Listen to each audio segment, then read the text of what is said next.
একটি বিচারিক কার্যকরণের ক্ষমতা তাদের আছে। কোনো প্রশাসনিক সিদ্ধান্ত নিশ্চয়ই কোনো বিচারিক সিদ্ধান্তের উপরে প্রাধান্য পাবে না।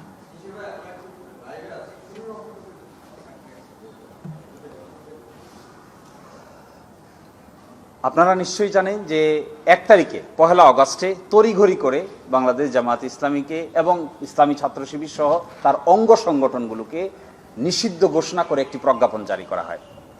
তার 4 দিন পরে তৎকালীন ফ্যাসিবাদী সরকারের পতন হয়, নতুন সার্কামস্টেন্সেস হয়। তার অংশ হিসেবে জামাত সহ বাংলাদেশের উল্লেখযোগ্য রাজনৈতিক দলগুলোকে নতুন বাংলাদেশ গঠনের প্রক্রিয়ার সঙ্গে সংযুক্ত করা হয় এবং সেই সংযুক্তের মধ্যে জামাত ইসলামীকে আনুষ্ঠানিকভাবে আমন্ত্রণ জানানো হয়।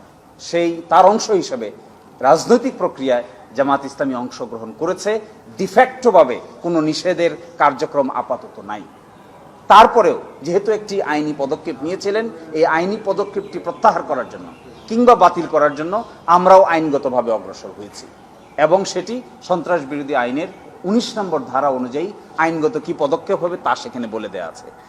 সেই অনুযায়ী আমরা সরকারকে রিকোয়েস্ট করেছি, সরকার এগ্রি করেছেন, তারা সংশ্লিষ্ট প্রশাসনিক কর্মকাণ্ড সম্পন্ন করেছেন।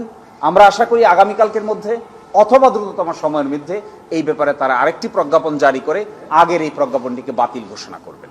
এটি আমাদের প্রত্যাশা এবং এই মর্মে প্রশাসনিক কার্যক্রম সম্পন্ন হয়েছে মর্মে আমাদের কাছে বিশ্বাসযোগ্য তথ্য রয়েছে।